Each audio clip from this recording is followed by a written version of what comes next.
Hello. More than a question, this is just me talking out loud. And Arturo thinks that a qualitative change comes from institutions because the sum of synergies is going from goal achieving in numbers to personal development, really. I think that change depends largely on the basis. On the basis of changes that are actually happening.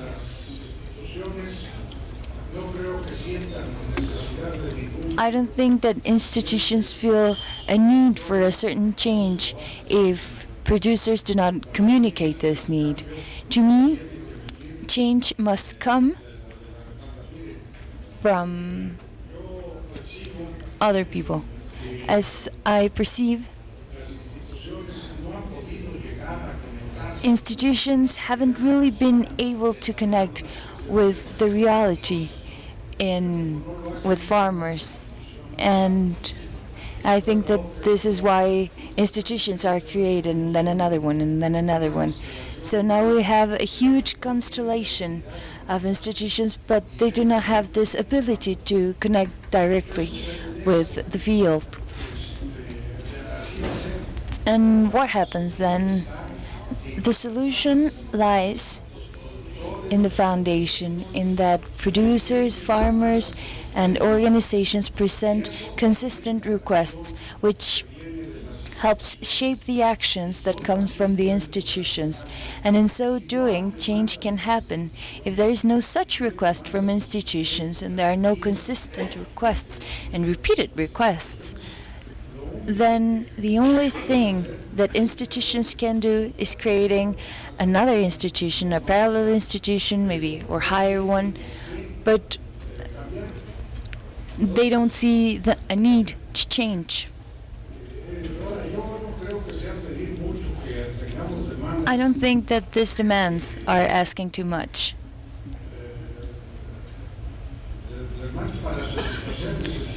And these are demands to satisfy the needs of people that produce, of the farmers, and that's what we should be doing, and that's what we should be concerned about.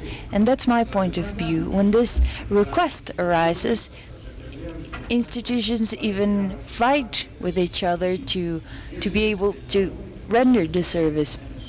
And this is the only possibility we have to advance within this situation, because there's also a lot of philosophies and a lot of documentation that can give a founding to creating new institutions. Plus, there's not enough work methodology to reach these foundations, and this also hinders this change. But this will happen. This will essentially depend on the farmers' activity, on their organizations, and on the quality of their organizations, and also of the demands of service, that they will be coherent and consistent. This entrepreneurial development. So I would like to ask the following. Taking the concept that the doctor mentioned, taking this to account, the guidelines for development, he mentioned 3, I will only say 2, just health. And in this regard, I would like to highlight the education issue as a manner of suggestion. I would like to propose before this table that the results of this symposium may be communicated to the Ministry of Education and recommend that these topics are included not just in an isolated manner, but systematically, to include the concept of entrepreneurial development.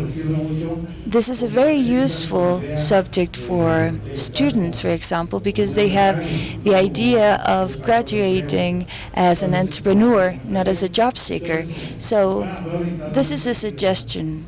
Buenas tardes. Sergio Castañeda. Good afternoon, Sergio Castañeda from Empresa Promotora Nayarit. La pregunta es para el licenciado Arturo. I have a question for Mr. Arturo.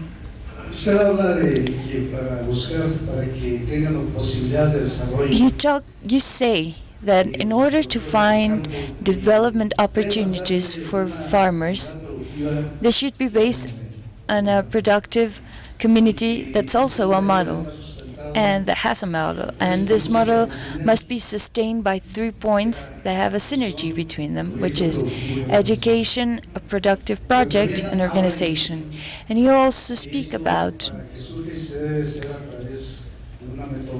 a methodology from which this has to arise. So my question is, what would be your proposition? What would this methodology would be?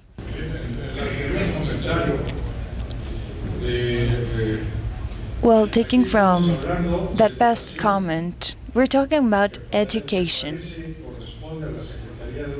that might seem to be pertaining to the Ministry of Education and the educational projects that also seem to be pertaining to the Ministry of Agriculture. However, we have a very long history of misfindings, and this is when the rural schools were created. They came from the agricultural sector. They decided this did not belong them and went to the Ministry of Education, which received them, and in another dark time of history said that they didn't belong there, and they went back to the Agriculture Ministry. So, to make long story short, they didn't find who to blame, and it shut down. And it was until President Herrera, a few terms later, when they decided to create an institution, which is the General Board of Technological Education and Agricultural Sciences. But instead of aiming to education and producers, they copied the scheme of University of Chapingo, and they produced technicians and agricultural experts that were continually quarreling with Chapingo as far as the quality of their graduates. And I think this problem comes from having the institutions in sectors, and this is no way to move forward. We must find how we can match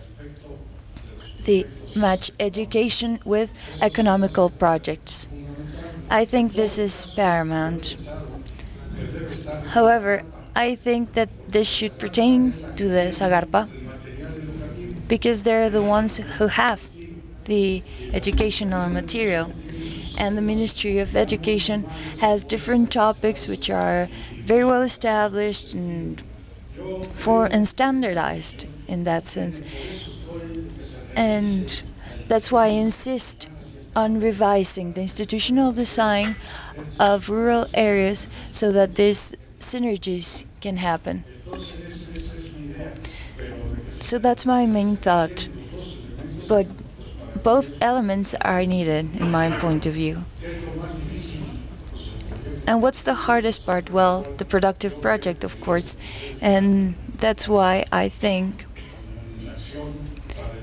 that's where the action should be taken to train and assess producers.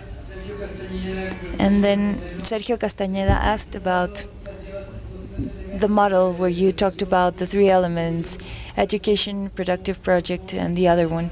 And how would you propose to carry this out to make a productive model? Is that so, Sergio? Yes.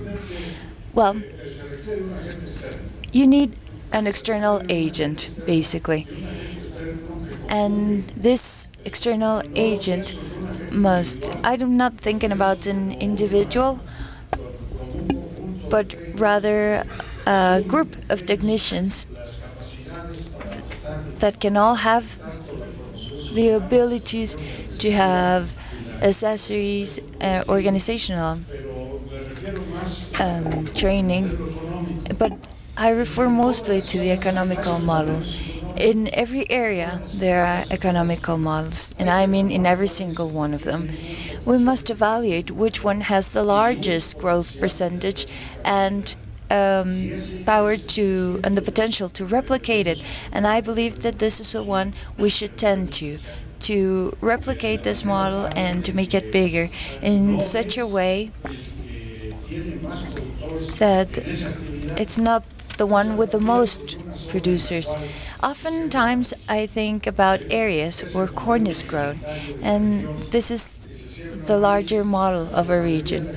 Most people grow corn, however, corn doesn't grow.